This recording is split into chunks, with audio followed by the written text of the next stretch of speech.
This video is going to show you a solo GM getting platinum rank during week 3 of the GM Nightfalls, and it is a Battleground strike on Mars. A couple of parts of the video will be sped up for editing purposes to make it easier for me to do commentary on, and the length of the video as well. As long as it's less than 60 minutes, it helps me produce the video quicker. If it was more than 60 minutes, like if it was 60 minutes and 1 second, it would double the editing time for this. So a couple of parts are sped up, unimportant parts may I add, but all the important parts are intact in the video, and it's a full run from start to finish. So the tower phase for Mars Battleground, how do you do it solo? Well, solo, you want to go for cap point C first, break off the hive debris, also do a little bit of hive debris on cap point B as you're walking past. When you cap point C, the Ultra will spawn, which you want to get some shots with Wishender on the boss, just to debuff and get rid of the boss as well. You then break the debris off cap point B entirely, so it initiates the cap point. Right? Now, if you have an explosive payload scout rifle, you can do it from a range and take out the Thrall and the enemies, because explosive payload will shoot round the pillar. Wishender won't do that for you. So the workaround, if you're not using a scout rifle, which I'm not, I'm using a fusion, the workaround is just to keep invising, right? I'm using graviton forfeit, and kill the enemies that are on the cap point when they come up. Which at first it'll be Thrall and then it's acolytes. So you just melt them with your machine gun or Wishender, then immediately go invis. But be careful, because there's a lot of Thrall and they could kill you quickly with their melee. There's a ton of Thrall on you and a ton of Knights. One Knight with their melee swing will almost kill you, so the Thrall would just clean you up from there. The first two champs will then spawn once you've capped point B. So you've got B and C capped for free. This, I highly recommend you do it for solo. It is a cheese, it is an exploit, but Battleground GMs,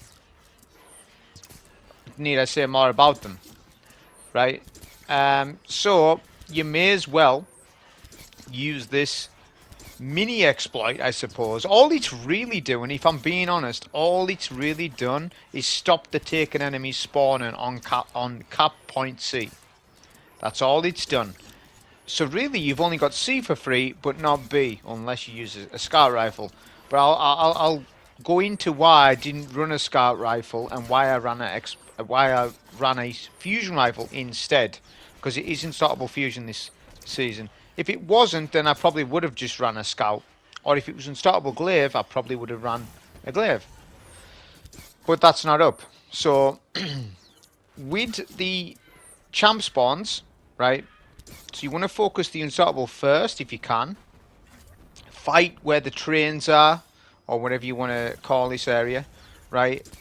And then just keep hitting the champ with Wishender. Make sure that you've got the artifact mods on Rapid Fire Ranger and Semi-Auto Striker.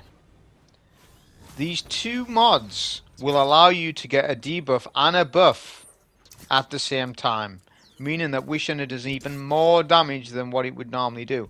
It's actually the most powerful it has ever been right now this season, if it wasn't already.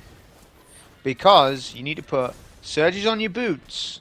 Forget about the overcharge buff that the GM modifier states. It states your kinetic weapons get a buff if you match a surge. I have matched the surge with Void because it's Void surge, right? Wishender does not get the buff. But if you run surges, you do more damage. So it's really confusing people, these mods, and they need to sort them out. I think they should just remove overcharge weapon kinetic buff. It's a stupid modifier as it is, and it's probably too strong when it does work anyways. So get rid of it. We don't want that anymore, and so that people know that you need to put surges on when you're doing GMs, which you should. Whenever you're doing endgame content, you should always be speccing into debuffs and buffs when possible. You're teaching people the wrong thing by putting this mod on, saying that your weapon's buffed and it's not. So they need to rework the mod or get rid of it. In my opinion, just get rid of the mod. It would make it easier, and then maybe put something else on if they want, or just remove it entirely. So how do we do cap point A? Well, what I recommend is that you kill the initial enemies. See, Battleground GMs have infinite waves of enemies on some of the encounters, not all of them. So for example, right now, the infinite enemies, that isn't a thing. The enemies that are here are not infinite right now, but they will turn infinite in a bit. So, clear out all the enemies surrounding cap point A. This will make it easier to cap it when it comes up. This will lose you 2 minutes, but who cares over the course of an hour if you're going to save 2 minutes anyways. So, clear out all the enemies, the knights and all that stuff. Fight at the back of the map. Don't worry about the Shrieker. There is a Shrieker above you. The Shrieker will not open up until later on if you fail what you need to do, which you shouldn't fail because they've nerfed. It seems as though they've nerfed the HP of the key target, the VIP target that you have to kill. So just keep clearing out all the ads. I've got Devour going, not to mention. My fragments are fine-tuned to this GM. I would say almost nearly perfect. Someone will say, why didn't you use Grafalcon? You can use Grafalcon, but I didn't use Grafalcon with Stylish Finisher. My build's different to that. If you want to use Grafalcon Stylish Finisher with a Void Machine Gun, you could use that. I'm not saying that you can't. My build's a little different and it's based around finishes, which I'll talk about more as the run goes on. So, as I said, make sure you clear out all the enemies. Don't take down the whole debris on cap point A until you're ready for it. You want your weapons fully loaded, especially maybe your fusion rifle at the very least, if you run a fusion. If not, then the machine gun. Because you want to melt this VIP target as soon as possible. Make sure that you've got a tether. We've even got a debuff orb. That's good. So we'll use a Mobius Quiver tether here. And then a nade. This will then suppress the enemy, the VIP, and then just do fusion or LMG, doesn't matter. Get a finisher kill as well, preferably, so that you'll go invis. And that's the VIP taken care of. See, when these Battlegrounds first came out, soloing it was very difficult for the VIP target. You would end up having to leave the VIP target to run to the Shrieker and activate Shrieker. Now that's not a thing. That makes this section far more easy than what it used to be. In actual fact, it makes it normal. It's now sensible. The GM's a bit more sensible as opposed to what it was when it first launched. Which they're aware of that because they've done some nerfing with this GM in particular on enemies and the frequency at what they spawn and stuff like that. They said it was in the patch notes. But I'll go over that as well when we get to the boss fight. So the 2 unstoppables will spawn once you activate the plate. Well, shortly after that, that's another reason why you want to melt down the VIP target. Then you come to this side of the map. It's the best place to fight. Because if you fight on the buildings, you get ambushed. I know, because I fought up there on a previous season. And the enemies will jump up and down and ambush you. If you go to where I am now, enemies will only confront you from in front of you. They won't. They can't go behind you. So it's safer. And that's a big deal, what I've just said. Now then. So you can see with the cap points. They stop. Right? There's audio cues as well. Make sure you're listening for them. Because the audio cue will tell you if there's ads on that spawn. Because sometimes they can be standing behind a pillar. If there's no ads standing on that spawn, that blue line will go around that diamond. Yeah? What you need to do is take a look out for the acolytes that are running to the cap point. Some acolytes will shoot you. Those acolytes, don't worry too much about them. Kill them, of course, but prioritize the acolytes that are running for the cap point. These targets have sort of coded to stop the cap point.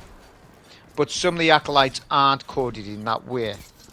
Not initially. The ones from the left-hand side and the ones from the tomb ship that spawns every now and then to my left, they don't go to the cap point. So this is in-depth information I'm giving you here. Right? Go for the enemies. As I said, just keep doing that. You're safe here because really it's only acolytes that spawn. The knights will aggro and re-de-aggro. See the tomb ship? Make sure that you're paying attention to that. But yeah, the knights will push you, but if you push so far back, they start to run away from you. So the knights get confused, but the ally ship, right, the guardian ship, whoever the hell is operating that ship above me right now, that ship actually helps you out massively with the plate. Because sometimes if you can't get an acolyte, the ship will shoot down the acolyte for you. It's actually it's an actual really cool mechanic, and I would like to see this more often in activities in general. I'm on about getting, maybe there should be some sort of ability where you're able to spawn in a ship, right? So that it gives you like some sort of bonus, right? It clears the battlefield. It launches a strike to the enemies. That would be awesome. Like spawning a ship like that. I mean, I know it wouldn't work in some rooms because, some strikes, because some of them are indoors, some of them are outdoors. Maybe it's one of those where you have to be outdoors to spawn it, and it's via your ghost, and give it a perk for your ghost or something. But that's something down the roads, and they're not going to do anything like that in any time soon. I doubt it. So now to explain the ghost scan. For me, this is one of the most difficult parts of this GM, is the ghost scan. From what I can see, this hasn't really changed from what it used to be. So they said that they've nerfed the amount of enemies that spawn. This ghost scan, because I did have a go at Mars originally when the first season came out, and this encounter is exactly the same, right, as it used to be in terms of enemy rates. Now you are on unlimited ads. They will spawn unlimited enemies on this section, although sometimes it's unlimited enemies and sometimes it isn't. Depends on what particular phase you are on, but you are gonna have to do this in 3 phases, not including the phase that we're on right now where we're killing this barrier. You'll be doing this in 3 phases, because you need to understand what stops the ghost from scanning to 100% and what doesn't. Okay, and it's this VIP target mechanic, which I am a fan of. I'm just not a fan of unlimited enemies in GMs, but I am a fan of having to kill a VIP target, because that pressurizes the player to do something and make a move. That's good. What isn't good is infinite ads on top of that. For a team, it is balanced probably good. I haven't played it in a team because you know what I'm like, but it's probably balanced decent as a team. But the problem is, solo-wise, it's not balanced very well. But this isn't designed for a solo player, so it's one of those things where, what do? They either make it too easy for fire teams or too hard for solo. And more people playing a team than solo for these types of activities, so they need to balance it more around a fire team. That's how they're looking at it. I'm just giving you their point of view. Not that I think that I agree with it. I'm just telling you why it is the way it is. So none of these enemies will stop the ghost scan. I had Devour there, so I went on a Devour kill chain, right, to stay alive. But honestly, I didn't even really need to do that. You could literally go and hide until the VIP targets come in. You'll get roughly 33%, 35% on your first phase. Then you need to start dealing with the champs, the VIP targets in this case. A barrier and an unstoppable. So what I just done there isn't risky, and it is the strat of how I do this. So you'll only ever see me confront a champion in 2 different ways. Outside here, right? Or at the back of the map behind a railing, because there's a little bit of cover there and it gives you probably 5 to 10 seconds worth of time to kill a champ. There is a risk to it, but it's a GM. There's a risk with every single thing that you do, obviously. But right now what's happening, I'm actually a lucky boy for that to happen. Right, what's just happened there. Although, if you slow the champ and debuff, rapid fire ranger slows targets. It also slows champions and stops them from doing their dodges. It stops them from hiding behind cover as much as usual. So if you can get a debuff on a champ from back here, you have a good chance of killing the champ, as long as the champ doesn't want to walk behind cover, and it does happen. You'll see probably on the next phase, I think I don't get the luck as good as what that one was. But the Unstoppable's still alive, so I'm going to come to my safe-ish strat. I've just took half HP there while in Viz. That was kind of my fault, but we'll get a stun. The Unstoppable's kind of in a weird place, so we're just doing our damage, and then we invis up. The reason for the immediate invis is because it's a loss anyways. The Unstoppable was stunned round a corner. He wasn't behaving himself, so the best protocol was to do a little bit of damage and then retreat, and then go again. The other thing that's happening with this though that you're not realizing is that I'm coming to the entrance and I'm going to the back of the map. What is that happen? What's happening to the ads? Pay attention. Well, if I'm at the back, if I'm at the entrance of the map, they all push the entrance of the map, of course. But when I go to the back of the map, the ads are still shooting the entrance, which gives me time to do damage to the Unstoppable. Not always. I mean, there's that knight there that's shooting this side, but he will de-aggro. But that's what's so good about this, is because you can do reliable damage, especially if you've got a tether. If you have a Mobius Quiver tether, you're melting. So that's basically, it's rinse and repeat from here. You just saw how I do this. So that's phase 1. You'll get the 33%. It really doesn't matter how much percent you get, because you still want to kill all the champs for platinum rate anyways. So don't defend the ghost with your life like that. You don't need to. You literally can just go to the entrance and wait for VIPs. You don't even need to do what I'm doing here, because none of these enemies stop the hack progress. Only VIP targets will, which you want to kill anyways, because they're for your platinum rating, for the bow, for the solar bow. That's up. So rinse and repeat. Aggro adds to entrance. Maybe even farm a bit of super energy, because they are infinite spawning. So what's infinite about it? Well, I'll tell you what's not infinite. The melee knights. They spawn after every time that you kill the 2 VIP targets. So those melee knights, you want to kill them, because they are a nightmare. If they melee you, you will be cleaned up by some other enemy because of how much damage they do. So yeah, you want to deal with them. And the Curse for All will keep spawning, and a couple of acolytes. That is your infinite wave. But like I said, you won't get as many ads as you would only just after when you kill 2 VIP targets. That's where the map is quite full. But if you clear out all the enemies, you will get another wave of a couple of acolytes, a couple of cursed, and a couple of knights. That's literally how it works.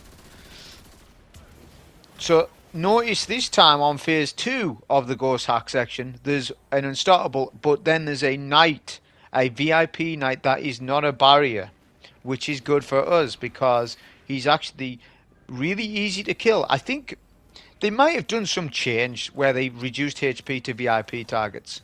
I'm not sure when, but the VIP targets, not the champs, but the VIP targets don't have much health as they used to.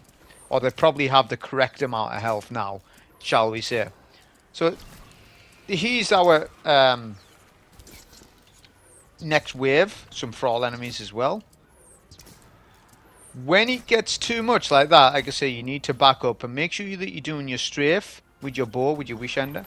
So I haven't really talked about weapons too much. I'll talk about that now briefly.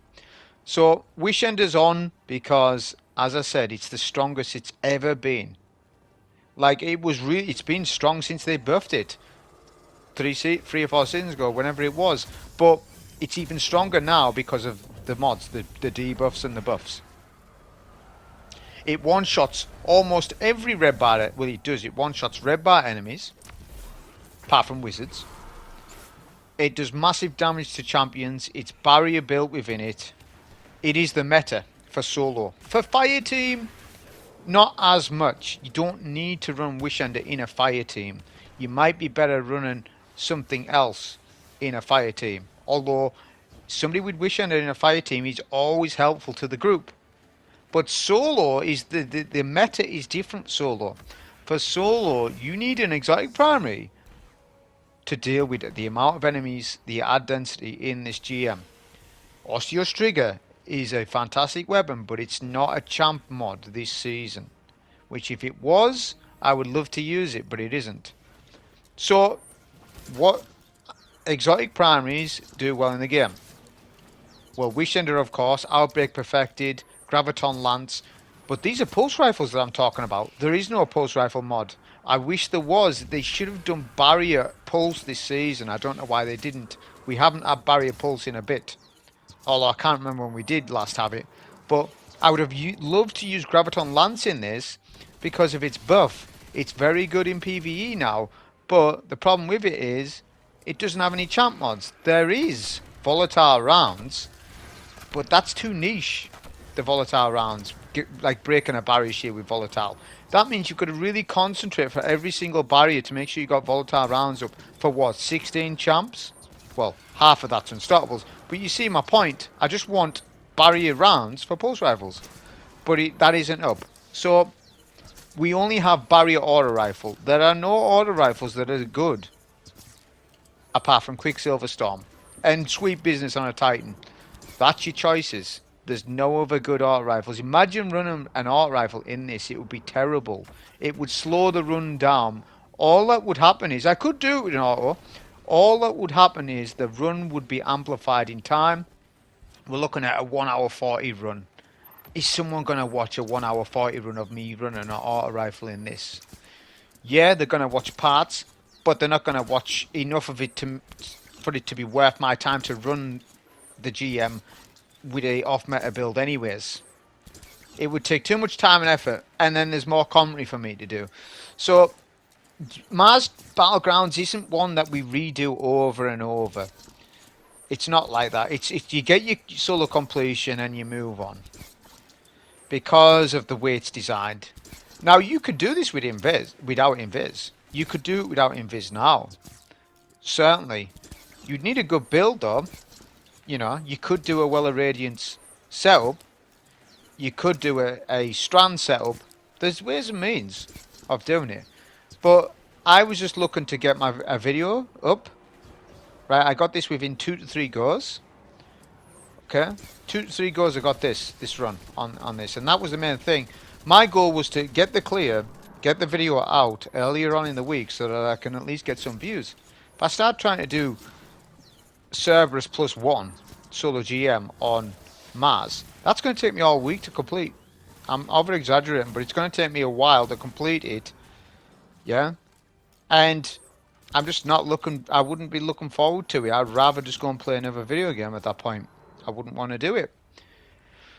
So that just explains the weapon usage. The Void machine gun's really good for the boss, and machine gun just in general.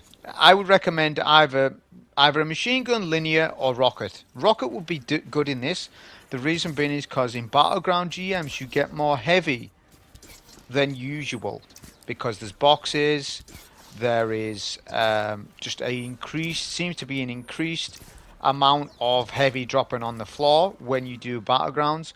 Is there a secret modifier? I'm suspicious that there's some sort of secret modifier on when we play Battlegrounds where you get more heavy, but that could just be me. But every time I play a Battleground GM I get plenty of heavy. When I play Lightblade I get a lot of heavy with my build, but nowhere near as much. Europa was the classic example. How many heavy bricks boxes was there in that to pick up? There was loads. You could spam your heavy. So that's what I'm saying, is that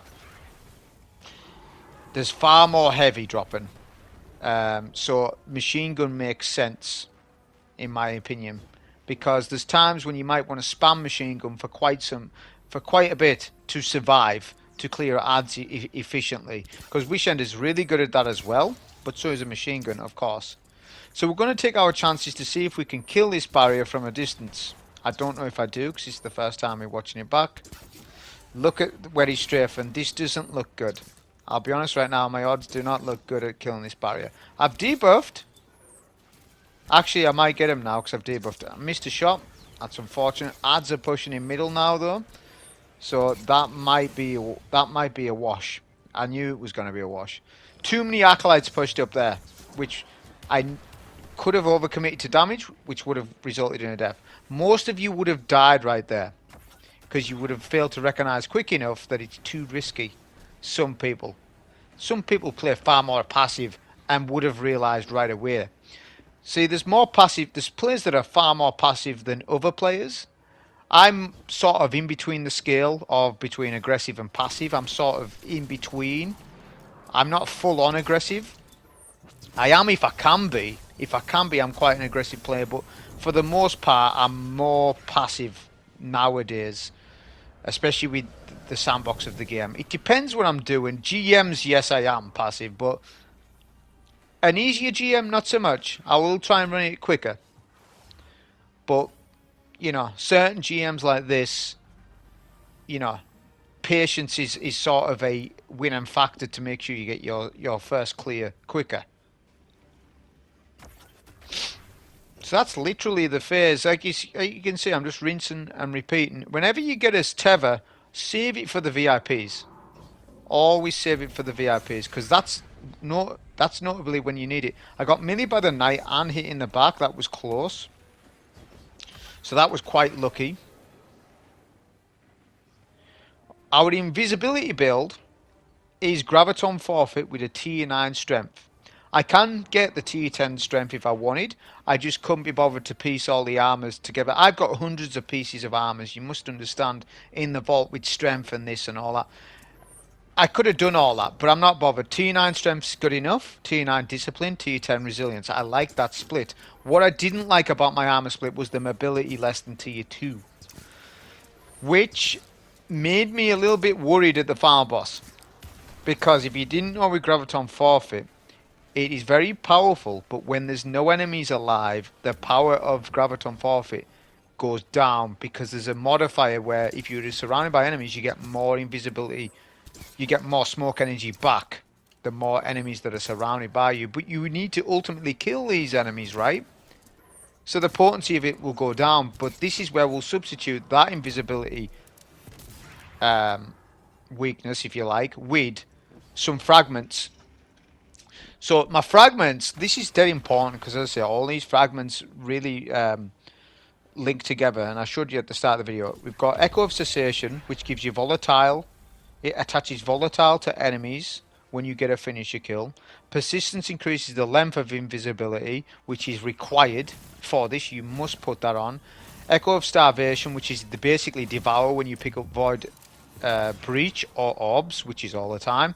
And Obscurity is where you get invis when you get a finisher kill. But when you get a finisher kill with the finisher, you then get volatile rounds to all the enemies. So it's a way of clearing enemies whilst also staying invisible. On top of that, the cherry on top, which somebody told me about this mod last week, and I've literally been oblivious to it for ages. I don't know why. You know why? Because I always run Bomber. I always run Bomber on the class piece, but or you know, some of the other mods like Powerful Attraction. But the mod is called Proximity Ward. It's not linked to charge with light. It's not linked with armor charges. It just works when you get a finisher kill. You get an overshield, a powerful overshield when you finish. Right, this is fantastic. I can't believe they haven't made that mod linked to armor charges. We've got Healthy Finisher. Healthy Finisher is rubbish compared to Proximity Ward. That's insane. So Proximity Ward, all day you're putting that on. Now this is so close. Just watch this. Just watch. I can't tell you how close my toes were to that laser. Like literally, that's a death.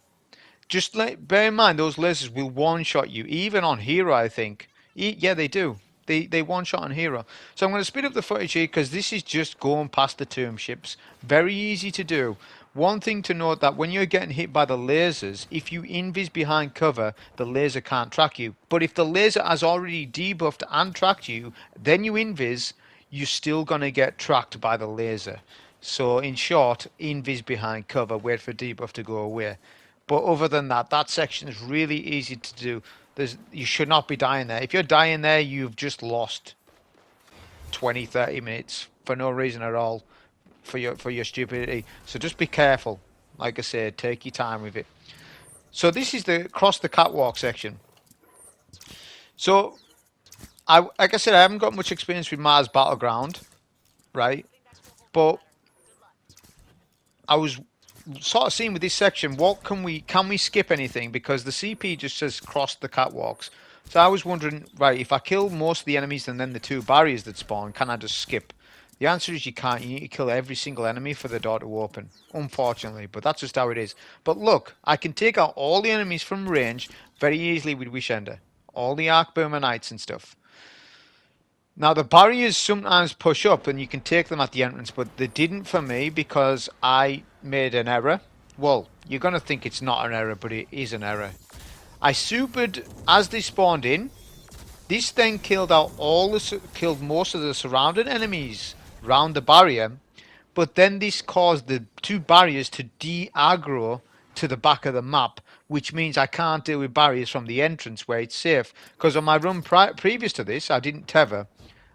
I left the acolytes alive. The barriers pushed me to that ledge there, not that ledge, but like further forward, and I killed them very easily from back here. So learn from my experience. Don't tether there.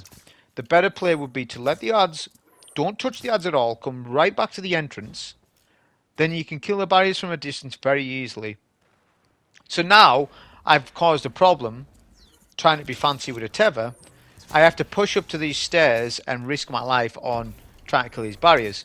And at the time doing this, I didn't know if the barriers would push me down the stairs or not. Right now I've found that they're not, and they're also hitting the stairs in front of me, which is kind of nice, but I'm open to attack by the nades off the acolytes because there's a couple alive, which they can be a problem. As soon as you get naded by an acolyte, because Solar Threat is on, you must move. Whether the barrier is nearly dead or not, you need to move out of the solar nade, because you will die in that solar nade if you stand in it long enough. Look at this. I didn't even stand in it. I didn't even... Now, bear in mind, that's nowhere near as bad as like what we've seen in Hollow Layer with the Void Nades. So anyone remember that? That was insane.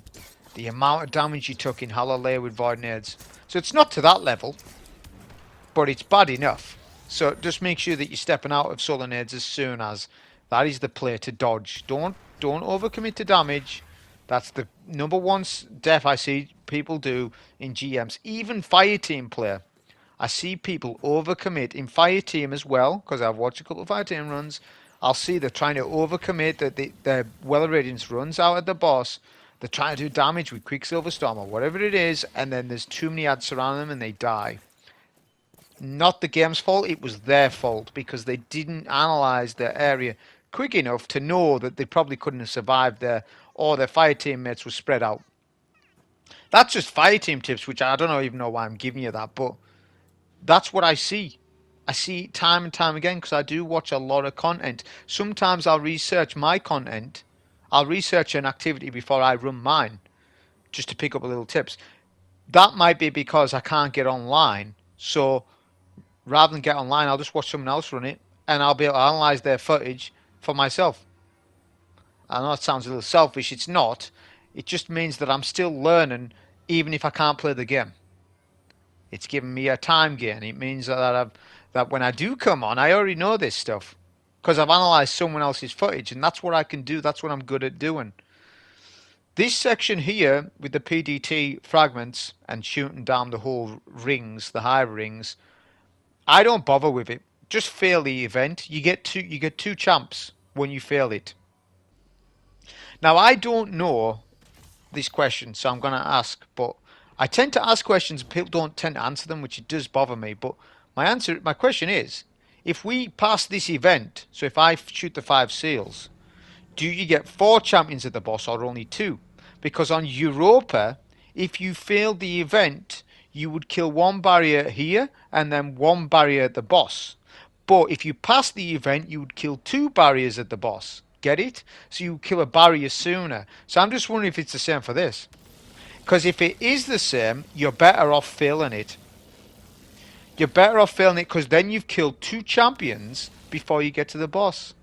And I'm 70% sure that that's how this works. Because why would another Battlegrounds work slightly different to this one? They're all very similar anyways. They have the same routine. You have the breach, the vault encounter. You have a ghost scan encounter. It's very similar. They're all very similar. So I presume this works the same. Because that's huge. Because having to deal with 4 champs at the boss fight would be insane. Like, it would be just too much of a nightmare. Yeah, I think they're coming out sooner because we failed it. But I'm not going to rerun this to test the theory because I haven't got time to. I just want to know if somebody out there knows that. Enough of you probably ran a fire team run to know. I haven't done any fire team runs to know. But the two barriers, the barrier and unstoppable that spawn in, you can take them easily from here. You can also get a debuff going. The unstoppable, if you take down the barrier before the unstoppable will want to hide every now and then. You can shoot his arm though. Obviously the fusion's still working well at stunning the champ from range. Right, up until now the fusion hasn't given us that much power gain. It's about to give us a lot of power gain though, because it's fantastic for dealing with solo wizards. And I'm using the same strategy as what I used in Battlegrounds Europa with the Cartesian Coordinate, which I highly recommend. A Cartesian Coordinate. You could use Emerite, but I don't think Emerite's going to be as good because Emerite's identity as a weapon is a boss killing weapon. We're not wanting to kill bosses with Cartesian. We're wanting to melt down a shield quick and get a finisher kill on a key target. That's the role of the gun. Emerite's too slow of a charge to do that effectively. So it's not good on solo wizards, Emerite, but it's fantastic on dungeon bosses. But that's fine. A weapon can't do everything. This is the game should be like that. You should be making choices depending on what weapon type and what you're up against, and we kind of do that solo wise at least. In a fire team, you don't do that as much. You just bang on whatever because it's not as important. But when you're solo, you are on your own, so it's far more important those choices that you make. And that just a choice between Cartesian Coordinate or Emerite could be the difference between a def or not a def. Because Emerite would be too slow of a charge time. And so on and so forth. So, with the boss, you can obviously sort of leverage him. Because he's melee based only. He doesn't do any attack damage to you like on Lightblade. He's just a melee based boss. But if you stand on top of a pillar, this boss can't hit us. The wonderful combat of D2. Which is fantastic, isn't it?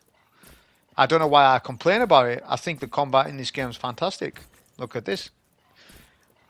For real though, we get away with this stuff in a lot of things. Champions can't jump up.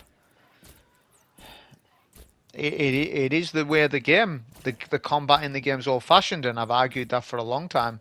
But Mars Battleground isn't the easiest GM to do, so you may as well do this. If you know the leverage, it's a mini exploit, which I don't mind certain exploits in GMs. Boss fights ones, they're popular with me. They're popular with me. I don't like the crafting bug that we just had. Like that's to the next level. I don't like stuff like that, But stuff like this where you can leverage yourself and at least survive solo. I like because then I can make a video on it and then people can follow it and then they have a fighting chance. So I don't mind it for that reason. Because it's still difficult because right now the exploit's not helping us at all. Now we've got to go onto phase 2 and discharge the batteries. The exploit ain't helping me at all now. That's it, you're on your own. But obviously I still recommend Invis, but I'm not saying that you can't not do it without Invis, but I'm just saying if you want to get your solo clear quickly, then Invis will be a way to go. Or a Void Titan or a Void Walker with Devour, you can stay alive. This wizard has teleported on us. That was very worrying. So in these pillars, the two pillars that I've just used, I used one for DPS which was on the left, and then that's the one on the right. So these are the two zones that you can sort of use. I prefer left tower over right. I don't know why yet. I just instinctively prefer left. I guess there's less HUDs that hit you and stuff like that over there. So I generally use left tower, but you can use these towers if your invis as sort of it's not looking good for you on your next timed invis. Then you can go and then wait for recharge. just be aware of enemies teleporting because of the DDoS attacks against Bungie. That's still happening a little bit, but I must admit the servers are far better than what they were 2 days ago. Like, it's night and day better. So I'm not calling Bungie in any sense, because it is true they were DDoSed. Because there's a graph showing you where they were getting DDoSed, and that is like, that's not their fault. So I don't blame them at all for that sort of stuff. We tethered the Unstoppable, which I saved that for, the Mobius Quiver, which it should generally kill the Unstoppable. I should have probably naded as well. I'm not sure if I did nade or not. I missed that if I did. But you probably want to stun, nade, super. And that should just about kill the Unstoppable. Because when I do approach the Unstop, he's finishable. The thing about it is you need to pick and choose your time. Can I finish this Unstoppable right now? I can, because the boss isn't there, and because of Proximity Ward. If I didn't have Prox Ward on, then no, I couldn't have. But that's why I'm advising that you should be running this. It's almost best in slot now on your class piece. I wasn't aware of it. I was oblivious. Like, I don't know how long this mod's been in the game. Probably since Nightfall, and I've been oblivious to it. But we all miss things from time to time, and I do as well. But the thing about it is, I've been playing without Prox Ward. Now I'm playing with it. The game's even easier to me because I've already learned the game without Proximity Ward. Do you get me? So I've went through the trials and tribulations of it all. So to me, it's just a reward. It's an icing on top. Somebody said, oh, there's this mod that you can run. Oh, now the game's even easier now. Right. It's just something else. Or more consistent, shall we say. So your goal really is to deal with the Unstoppable first, because that is the biggest threat in this room. There's a lot of cover. Notice all the pillars. I do like this boss room, I must admit. I do really like it because you can fight and hold your ground. Like, especially in the corners. Like right now, I'm holding my ground. I know I haven't got Devour going, but I can fight a little bit without having to immediately go invis, which is nice. So you can sort of hold your ground a little bit with the Acolytes. But you need to recognize when to do map rotation. That is the critical thing with this. Is when should you start doing map rotation? Well, once the Boomerites get an idea of where you are, because it's the same thing for all the battlegrounds. There's a key target mid, left, and right. In this case, it's top mid on the platform, which that boomer does hit me a lot, especially on right hand side. So then there's going to be two boomers at one side hitting us. But they don't immediately know where you are once you've come out of invis. It takes them time to realise. So that's why I'm saying you can only spend so long. This is actually a nice piece of cover as well. This little cul-de-sac area. It's actually really nice because the boss can't get in that little square section. So you can actually, if you're doing a fight team run, pop wells in that little cubicle area. You're good to go just about. The only thing I will say is, though, the wizards spawn there. But, yeah, they do. So that could be an issue. But you're in a well, so it shouldn't be that much of an issue. Fire team-wise. So now I need to, as I say, evaluate the room a little bit. We need a super. I'm wanting a super for this barrier. I'm not trusting myself right now to take down the barrier. Definitely. I know there's it's a 50-50 chance whether I kill the barrier without a super or not, I think. Because if two Boomerites hit me directly with 2 hits each, that's 4, I'm probably dead. Yeah? So, I don't want to take those odds. Instead, I want the entire room cleared of Acolytes. That's the first thing. Right, all Acolytes taken care of. And I need some... a good angle for the barrier, which that's what I was evaluating. I took quite a while on this phase because this was my first time getting to this section of the GM, so I wasn't wanting to throw it away just because I was wanting to be impatient by trying to kill a barrier soon. I was wanting to see if you can actually kill the barrier from the outskirts of the map, and you can. What I found though is that the pillars work against you in this when you're trying to deal with the barrier from a distance. So then I was like, well, where else can I deal with the barrier safe-ish? Well, that would be on the stairs, because there's a good piece of cover on the stairs. The trouble with the stairs, these stairs I'm talking about, but there's 3 sets of them. The mid stairs is what I'm on about. The boomer to our right hits us. You'll see it happen right now. Look, he's starting to hit us.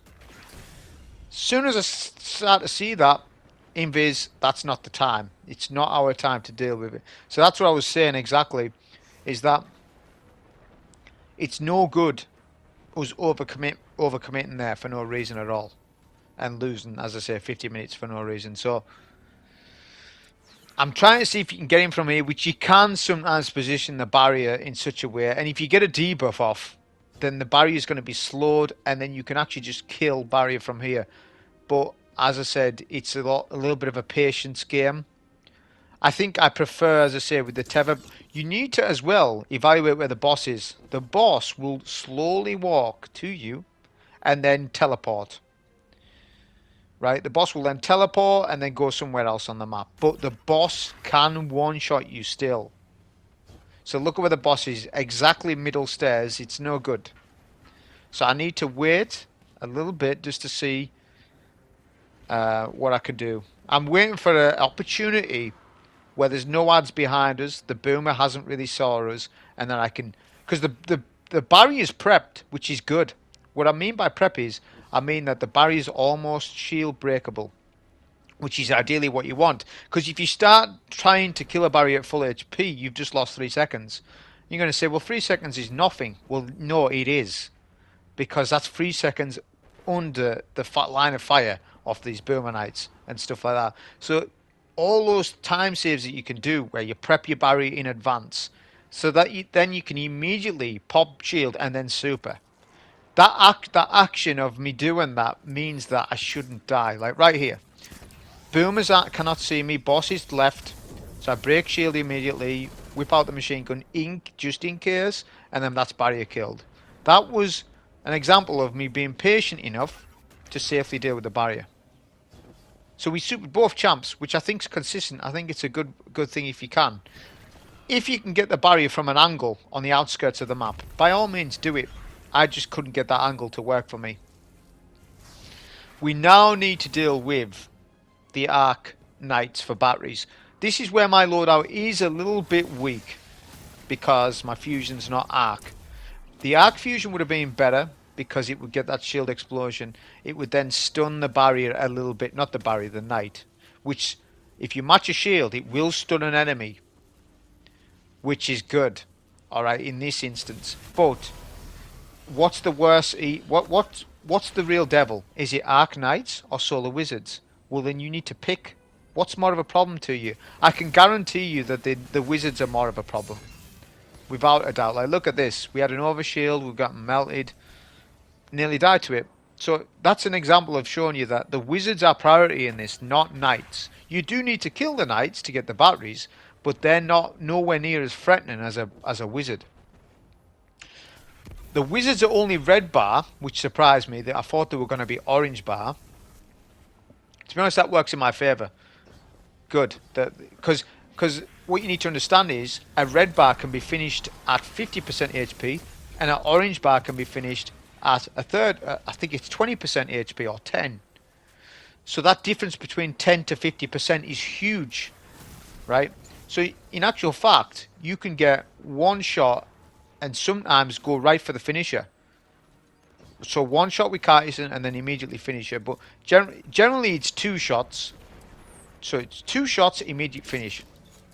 And you need to pick and choose your time when you do it as well. You can't just do it willy-nilly. You need to, as I say, evaluate while you're in Viz to see, can you do that?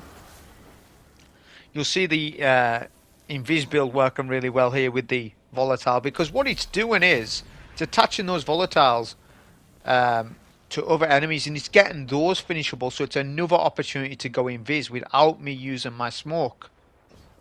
So I'm just extending the amount of actual Invis I have. I'm going to actually try and suppress a barrier, a knight, with my trapper's ambush. So he's suppressed. And then I was going to do more damage, but I chose not to. But that then allows me to get the knight down quicker. So I've prepped that knight so far, which is good. Bear in mind, if you kill the knight on any section, they just respawn. So you can't do anything where you kill 2 knights and leave 1 knight and then just 1 knight from there. So there's no way of making it to be that there's less knights. You'll still always have generally 2 to 3 knights alive fighting you, which is... This can be difficult if you're, as I say, same thing, if you're not patient. But try and actually overload them with a machine gun. I overloaded the knight, right, which helped me to take down the knight quickly. So break out the machine gun. That's the job of the machine gun. It's not... There's no other job for it to do apart from DPS, but it does a really good job of DPS because it's 4 times the charm target lock and you get so much ammo when you do damage. But remember that your issue has never been damage. On this fight, your issue's never damage on GMs now. Never. The issue is always survivability now. There is no DPS checks. It's not a raid. You're just surviving. And you're always better just doing a little bit of damage to a boss anyways rather than loads. But if you can exploit a boss like this, where you stand on a pillar, you can send the boss away so that he's less of a threat. Because when the boss is not shielded, the boss is fast, like Lightblade boss. The same deal. Actually really quick. I was actually surprised how quick he is. But he's balanced well because he can only melee you. And this is what I've said about Lightblade in the past, is that the boss is balanced badly because he has the best ranged attack in the game, apart from Kali in GMs. And he's the best melee boss. Why is it that he has two of the best things, whereas other bosses like Fallen Saber are weak? Makes no sense. Make Fallen Saber the boss more lethal in some way. Make him more aggressive. Why is it that only Lightblade is aggressive? Or Glassway, the boss from Glassway, is aggressive? It's unbalanced. But that's just how the game is. Because some of the older GMs are sort of stuck in their own timeline of what they were like, but they're sort of still easy like they used to be. Whereas the newer GMs like Lightblade, Glassway, and all the Battleground GMs are a different tier of GMs. But it's funny because literally some GMs feel like hero strikes, and then some GMs do feel like GMs. Which I'm just saying that all GMs should feel like a GM in an interesting way. But they don't. But what you've got to remember as well is, for those who want difficult GMs, do you not realise you're doing yourself out of loot? What, like, people don't think about it the long game. They're saying, oh, well, I want the GMs to be hard, like Battlegrounds. Right, you understand that they take, on average, far longer than an average GM. So therefore, your farm is going to be longer. Therefore, you're going to get less weapons over the course of the day or the hours that you play. You're doing yourself out of loot. And Bungie have listened to it as well. They've said it in their twabs or twids. We hear that you enjoy challenging content, so you're going to love these Battleground GMs. That's what they said in the twib. You're going to love it. There's Battlegrounds. Who loves this? Who's this for, this content? It's not for me. And I like GMs.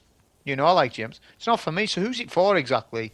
It's not for anyone is the answer. It's for them.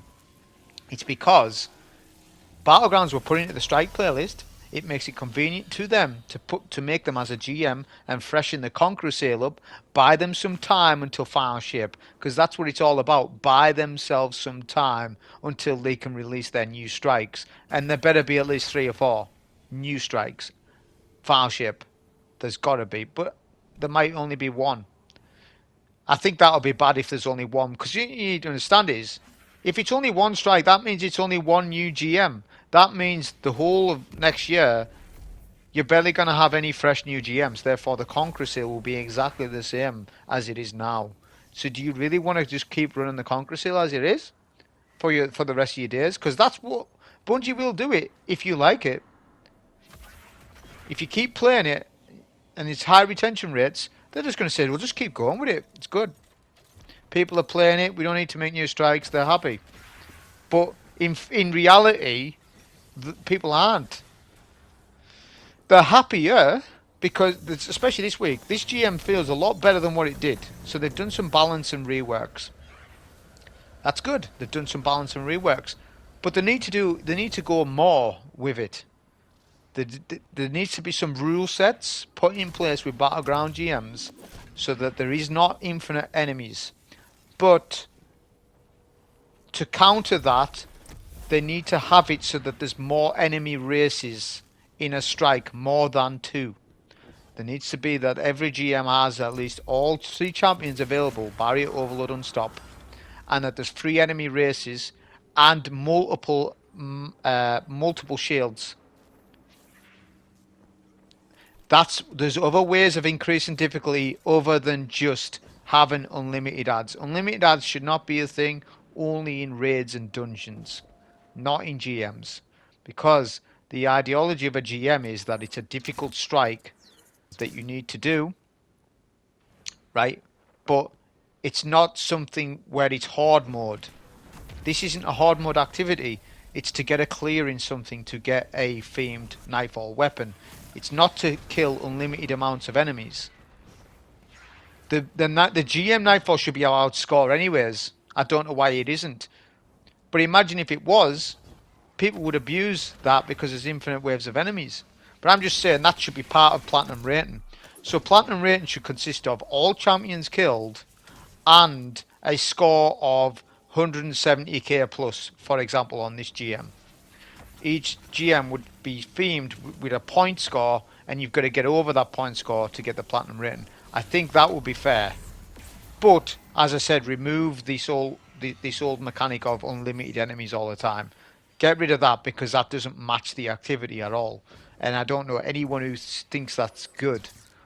Maybe some people, but that's in the minority. I done a poll on GMs, and everybody said Devil's Lair was their favourite. Read into that what you will. Everyone said Devil's Lair. 65% people said, that's not everybody, obviously. They said 65%, this is my favourite. Nobody voted for Battlegrounds. And that was, I don't know how many votes. It was maybe nearly 1k votes. Maybe 800 votes. I mean, that's just 800 people, obviously. That's just a small sample, but that's my point, is that I don't know who this content's for, really. But that's not going to stop me from making content on it, because this is my genre, PvE. So I'm not going to stop just because there's an activity in the game that I'm not ultimately satisfied with it. I'm kind of satisfied with it right now. It feels a little bit better, but it's still kind of like, you know, the stigma's still attached to it. So we're on phase 2. Batteries are done. We just need to bait the boss to an exploit zone. As I said to you, there's left and right, but I prefer left-hand side. So we just need to, as I say, do some ad clear. We were lucky here because the boss was actually pretty close to me. Just goes to show how quick the boss is when he's unshielded. But I've got the boss's attention now, so that's good. So I'll jump up top as soon as I see. Actually, the boss is teleported, but listen for the boss's footsteps. You'll see him come over, which he's just about to now, I think. I'll speed up the footage from here because it's the same thing. You'll just notice how much super energy I get on the left-hand side. So we use Retrofit. We'll go with a Tether. We may as well debuff boss, because I can't debuff because he's quite close with Rapid Fire Ranger, but we can debuff with the Tether. And Retrofit's really good for this bit, but again, damage is never your issue. I could just do Wish Ender. Wish Ender would add, what, 20 seconds to the run instead of me using an LMG. So damage is never your issue. Always think survivability first, especially with a Battleground GM. But we'll kill the boss here. We'll get our loot, which was Platinum rate, and you'll see it pop up on the left-hand side. But that was a solo GM for Mars. I hope you enjoy. Thank you.